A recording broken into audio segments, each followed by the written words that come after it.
Hey up and welcome to Callum's Corner. Alright, the Premier League is back tomorrow. I am so excited. Literally, I could poop. I love Premier League football, you know. I mean, don't get me wrong, the World Cup was good. It was one of the best we've had for a while. I enjoyed it. But international football, it can't hold a candle to the Premier League, can it? It's a little bit like sleeping with the ginger one at Girls Aloud. You know, great, you slept with one of Girls Aloud, but it could have been a lot better, couldn't it, if it had been any of the other ones from Girls Aloud. So, yeah, I'm looking forward to it. I have decided that this is going to be my football year. Each Thursday, I'm going to post a football video. Over on my website, I'll be posting my predictions each week. And I'm also setting up a Fantasy Football Premier League. The link is below if you guys want to get involved and join the Callum's Corner League. And if you want to see my predictions or a screenshot of my fantasy football team, if you want some tips for who to pick, you can see them over on my website. There will be a link below as well.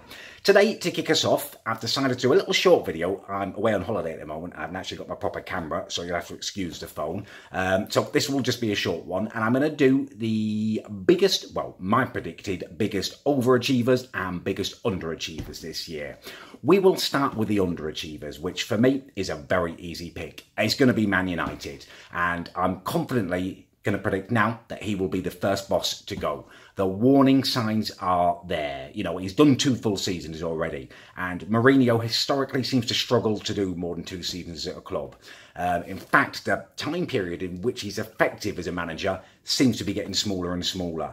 I previously used to get every ounce of ability out of a squad. By motivating them, by putting them under pressure, almost creating like a pressure cooker environment. But it does feel now like players just do not respond to it the same way. People have almost got bored of him. He's become a parody of himself. You know, I watched an interview of him and it's like, oh, he's just moaning again. Whereas previously it was tactical moaning. You know, it was creating an atmosphere within the squad that was them against us. And he's just not doing it now. You know, he's just annoying his own players. You look at the things he says about Luke Shaw, the way he's treated Martial and stuff, like, why would you want to play for him? And I don't think many of the Man United squad do. You know, Pogba wants off. And you listen to what he's saying already. You know, he's unhappy. He hasn't got enough signings. He hasn't got this. He hasn't got that. It's going to be a hard season.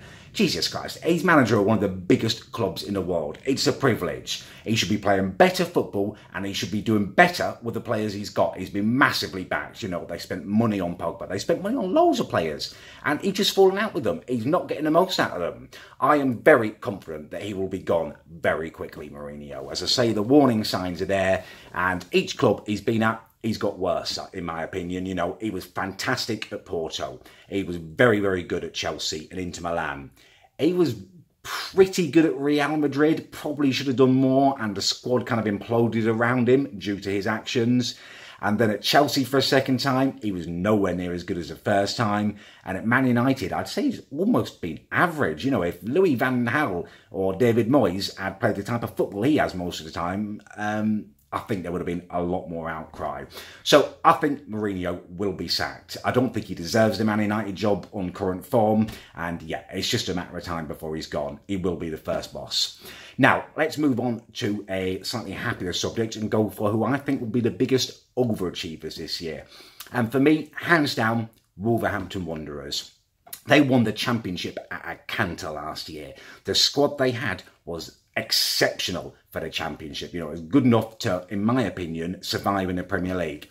And they have added quality additions to it. They're just about to sign that Dendoncker, I can't pronounce his name, that Belgium Dendoncker midfielder, I think it's Dendoncker. I don't know. He's a defensive midfielder. He's from Belgium. He's a good player. Every time I've seen him, I've been impressed, although I've only seen him 2 or 3 times. But he looks good.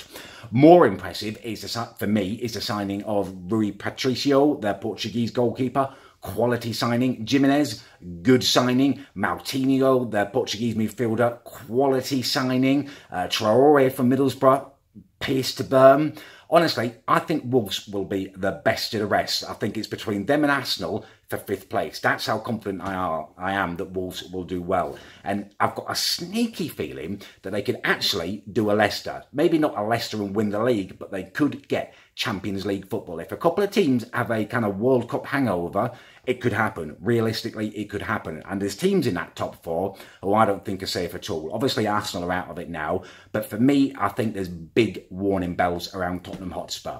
They need to sign players. Don't get me wrong, they've done fantastically over the last couple of seasons. They've got an amazing manager, one of the best in the league. They've got a fantastic stadium they're about to move into. But they're not pushing on. And if you don't sign players and you don't improve when you're doing well, you stagnate. And once you stagnate, you go backwards. And I think this could be the season that we see Tottenham go backwards. Unless they make some massive moves in the next 24 hours, they're going to start the season with exactly the same squad as they did last season, while everyone around them has improved. And I don't understand it, because at the start of the summer, their manager was given, Pochettino was given a new contract. He was, he was making noises saying they needed to spend money. Apparently the board agreed, and nothing has happened. I would be massively disappointed if I was a Tottenham fan, massively.